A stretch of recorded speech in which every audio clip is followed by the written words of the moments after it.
ஸ்ரீ சங்கரா TV நேயர்களுக்கு வணக்கம். சுபதினம் நிகழ்ச்சியில் அனைவரையும் சந்திக்கிறதுல மிகவும் மகிழ்ச்சி.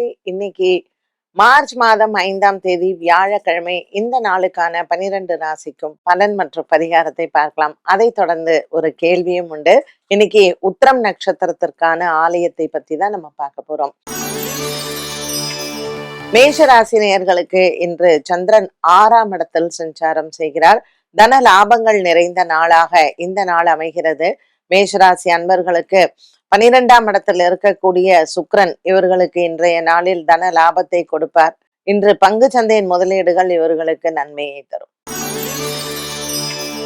ரிஷபராசி அன்பர்கள் 5ஆம் இடத்தில் சந்திரன், பிள்ளைகளால் சற்று மன குழப்பங்களோ அல்லது சின்ன சின்ன பிரச்சனைகள், குழந்தைகளால் வாக்குவாதங்களோ வந்து போகலாம். லாபத்தில் இருக்கக்கூடிய சனி பகவானும் சுக்கிர பகவானும் சேர்ந்து ரிஷபராசி நேயர்களுக்கு இன்று பங்கு சந்தையின் முதலீடுகள் நன்மையை தரும். குடும்பகாரகன் புத பகவான் ராகுவுடனும் மற்றும் 5 குடைய புத பகவான் ராகுவுடனும் இருப்பதனால் இன்று பிள்ளைகள் இடத்திலேயும் குடும்பத்திலேயும் சற்று கவனமாக பேசுவது நல்லது. மிதுன ராசி அன்பர்கள், ராசிநாதன் புத பகவான் ராகு செவ்வாய் சூரியனுடன் இருப்பதனால் உடல் ஆரோக்கியத்தில் கவனம் தேவை. தோல் மற்றும் கழுத்து சம்பந்தப்பட்ட வலியோ அல்லது நரம்பு சம்பந்தப்பட்ட பிரச்சனைகளோ ஒரு சிலருக்கு உடல் உபாதைகள் கொடுப்பதோடு மட்டுமல்லாமல் உங்களுக்கு மருத்துவ செலவுகளையும் கொடுக்கலாம். ஆகவே உடல் நலனில் கவனம் செலுத்துவது நல்லது. மிதுன ராசி அன்பர்கள். கடகராசி அன்பர்கள், ராசிநாதன் சந்திரன் 3ஆம் இடத்தில் இருப்பதனால் தாயாரின் உடல் ஆரோக்கியத்தில் கவனம் தேவை. நீண்ட நாளாக இருந்து வந்த குடும்ப சௌக்கியங்கள் மற்றும் குடும்பத்தில் இருக்கக்கூடிய பிரச்சனைகளுக்கு இன்று தீர்வு காணலாம். உடன் பிறந்த சகோதர சகோதரிகளால் உங்களுக்கு சற்று மனக்குழப்பங்கள் வந்து போகும். சிம்மராசி அன்பர்கள், ராசிநாதன் சூரியன் ராகு மற்றும் செவ்வாய் புதனுடன் இருப்பதனால் வயிறு சம்பந்தப்பட்ட பிரச்சனைகள் ஒரு சிலருக்கு பாதிப்புகளை கொடுக்கலாம். இன்றைய நாளில் இந்த சிம்மராசி அன்பர்களுக்கு குடும்பத்தில் கணவன் மனைவி ஒற்றுமையிலேயும் சின்ன கலக்கங்களோ அல்லது குழப்பங்களோ வரும். இன்றைய நாள் சிம்மராசி அன்பர்கள் குருவாரமாக இருப்பதனால் இன்று நவக்கிரக குருவை வழிபாடு செய்யவும். கன்னிராசினியர்களுக்கு ராசியில் சந்திரனும் 7ஆம் இடத்தில் சனி மற்றும் சுக்கிரனின் சஞ்சாரம் அமைந்துள்ளது. இன்று கன்னிராசி அன்பர்களுக்கு மன நிறைவான நாளாகவே இருக்கும். குடும்பத்தில் இருக்கக்கூடிய பிரச்சனைகள் தீர வாய்ப்புகள் உண்டு. உங்கள் பிள்ளைகள் மூலமாக உங்களுக்கு நன்மைகள் நடக்கவும் வாய்ப்புகள் இருக்கும். கன்னிராசி நேயர்களுக்கு இன்று குடும்ப சௌக்கியங்கள் அதிகரிக்கும். துலாம் ராசி அன்பர்கள், நண்பர்களால் நன்மைகள் உண்டு. 5ஆம் இடத்தில் இருக்கக்கூடிய கிரக சஞ்சாரம் பிள்ளைகளால் மன வருத்தங்களும் பிள்ளைகளுக்கான மருத்துவ செலவுகளும் வந்து போகலாம். வேலை இடத்தில் நீங்கள் கவனமாக இருப்பது நல்லது. வாக்குவாதங்களை தவிர்க்கவும். விருச்சிகராசினியர்களுக்கு அலைச்சல்கள் அதிகமாக இருக்கும். இன்று சந்திரன் லாபத்தில் இருப்பதால் மன நிம்மதி கிடைக்கும். இன்று குரு பகவான் 8ஆம் இடத்தில் இருப்பது தேவையில்லாத வம்பு வழக்குகள் மற்றும் கோர்ட் பிரச்சனைகள், இது போன்ற இழுபறியில் இருக்கக்கூடிய விஷயங்கள் மனதிற்கு குழப்பத்தை தரலாம். விருச்சிகராசி அன்பர்களுக்கு மனதில் இருக்கக்கூடிய குறைகள் தீரும். தனுசு ராசி நேயர்களுக்கு 7ஆம் இடத்தில் இருக்கக்கூடிய குரு பகவானின் சஞ்சாரம் சற்று குடும்பத்தில் கணவன் மனைவி ஒற்றுமையை அதிகரிக்கும். 4ஆம் இடத்தில் சனி பகவான் சுக்கிரனுடன் இருப்பதனால் இன்றைய நாள் இவர்களுக்கு சகோதர சகோதரிகளால் லாபங்கள் உண்டு. 10ஆம் இடத்தில் சந்திரனின் சஞ்சாரம் அலைச்சலை கொடுக்கும். குடும்பத்தில் உடல் ஆரோக்கியத்தில் கவனமாக இருப்பது நல்லது. உங்களினுடைய தகப்பனாருக்கு. மகர ராசி அன்பர்களுக்கு அலுவலக வேலைகளில் மாற்றங்களை எதிர்பார்க்கலாம். குடும்ப சூழ்நிலைகளில் இருக்கக்கூடிய பிரச்சனைகள் தீரும். இன்று உங்களினுடைய உயர் அதிகாரிகளினால் அலுவலகத்தில் பாராட்டுகளை பெறலாம். அலைச்சல்களும் மற்றும் ஆன்மீக பிரயாணங்கள் ஒரு சிலருக்கு ஏற்படும். கும்பராசி நேயர்கள், அவிட்டம் சதயம் நட்சத்திரக்காரர்களுக்கு சந்திராஷ்டம தினமாக அமைகிறது. இன்று இந்த கும்பராசி அன்பர்களுக்கு மனக்குறைகள் இல்லை. ஒரு சிலருக்கு இன்றைய நாளில் பல நாட்களாக இருந்து வந்த மருத்துவ செலவுகள் குறையும்.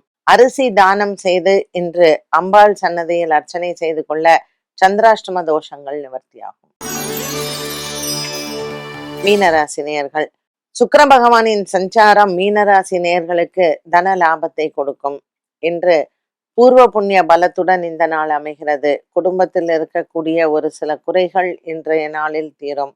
மீனராசி அன்பர்களுக்கு பல நாட்களாக இருந்து வந்த ஒரு மன போராட்டத்திலிருந்து நீங்கள் வெளிவரலாம். அலுவலகம், வேலை ஆகியவற்றில் மன நிம்மதி கிடைக்கும். 12 ராசிகளுக்கும் உண்டான பலன் மற்றும் பரிகாரத்தை பார்த்தோம். இந்த நாளுக்கான கேள்வியை பார்க்கலாம். உத்திரம் நட்சத்திரத்தில் பிறந்தவர்கள் வணங்க வேண்டிய ஆலயம் எது?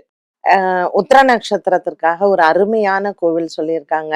திருச்சி மாவட்டத்தில் இடையாற்று மங்கலம் அப்படிங்கிற இடத்துல இருக்கக்கூடிய மாங்கல்யேஸ்வரர். இந்த ஆலயத்துல உத்திர நட்சத்திரக்காரர்கள் மட்டுமல்ல, எல்லாருமே போகலாம். அதுவும் முக்கியமா இன்றைய காலகட்டத்தில் எல்லாருமே போய் பார்க்க வேண்டிய ஒரு அற்புதமான கோவில். ஒரு 1000 வருஷம் பழமை வாய்ந்தது.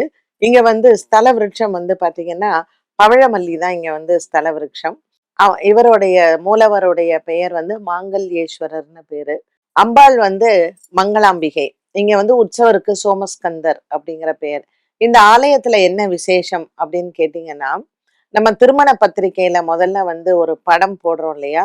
ஒரு மணப்பெண்ணும் ஒரு மணமகனும், இத சிவனாகவும் பார்வதியாகவும் இல்ல பெருமாள் தாயாராக நம்ம படம் போடுறோம். இந்த படம் போடக்கூடிய வழக்கமும் ஒவ்வொரு பத்திரிகை அடிக்கும் பொழுதும் இந்த ஆலயத்தில் இருக்கக்கூடிய மாங்கல்ய மகரிஷியை நம்ம வணங்க வேண்டும் அப்படிங்கிறது இந்த கோவிலினுடைய ஒரு அற்புதமான விஷயம். நம்ம கல்யாணங்கள்ல எல்லாம் கையில அக்ஷதை கொடுத்து ஆசீர்வாதம் பண்றோம் இல்லையா?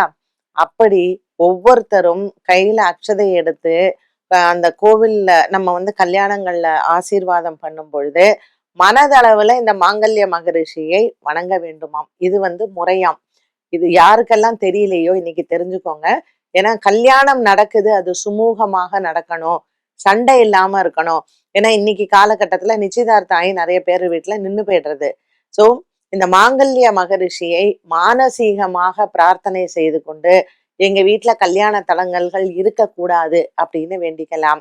கல்யாண பத்திரிகை அடிச்சத உடனே இங்க இருக்கக்கூடிய இந்த மாங்கல்ய மகரிஷிட்ட அவர் ஆசீர்வாதம் பண்ணால் அந்த திருமணம் நன்றாக நடக்கும்.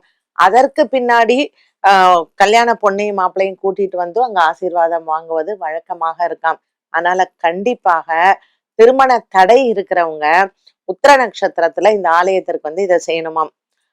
உத்திர நட்சத்திரக்காரர்கள் வருடாந்திரத்துல அவங்களுக்கு வரக்கூடிய ஜென்ம நட்சத்திரமான அவங்க பிறந்த நாள் அன்று இங்க அவங்க ஈசனையும் மங்களாம்பிகையும் வழிபாடு செய்து இந்த மாங்கல்ய மகரிஷியிட்ட நம்ம ஆசீர்வாதத்தை பெற்றுக்கொண்டால் வாழ்க்கையில எல்லா வளங்களும் இருக்கும்.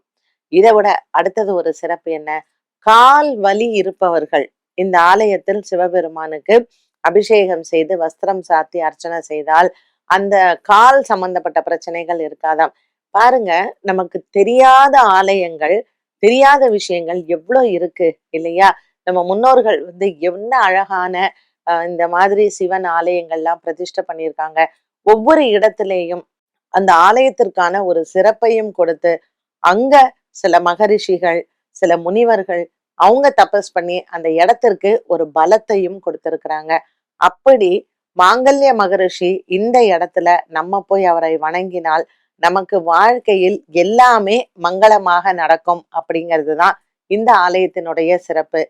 உத்திர நட்சத்திரக்காரர்களுக்கு மட்டுமல்லாமல் பொதுவாகவே நம்ம எல்லாருமே இந்த ஆலயத்திற்கு ஒரு முறை வருடத்துல போய் தரிசனம் செய்து விட்டு வந்தால் கணவன் மனைவி ஒற்றுமை ரொம்பவுமே நல்லா இருக்கும். அப்புறம் இந்த சம்பந்தி சண்டை அது வரவே வராது. திருமணம் நிச்சயித்து அந்த பத்திரிகையை அங்க கொண்டு போய் வச்சு நம்ம அர்ச்சனை செஞ்சுட்டு வந்தா அந்த குடும்பமும் மிகவும் செழிப்பாக இருக்குமா. இன்னைக்கு என்ன ஒரு அற்புதமான தகவல் நமக்கு உத்திரம் நட்சத்திரத்தினால கிடைச்சது இல்லையா? உத்திர நட்சத்திரக்காரர் மட்டுமல்லாமல் இது பொதுவாகவே எல்லாரும் சென்று வழிபட்டால் அவங்களுக்கு வாழ்க்கையில நன்மைகள் நடக்கும். என்ன நேயர்களே, இன்றைய சுபதினம் நிகழ்ச்சி அனைவருக்குமே ரொம்ப பயனுள்ளதாக அமைந்திருக்கும். மீண்டும் சந்திக்கும் வரை நன்றி, வணக்கம்.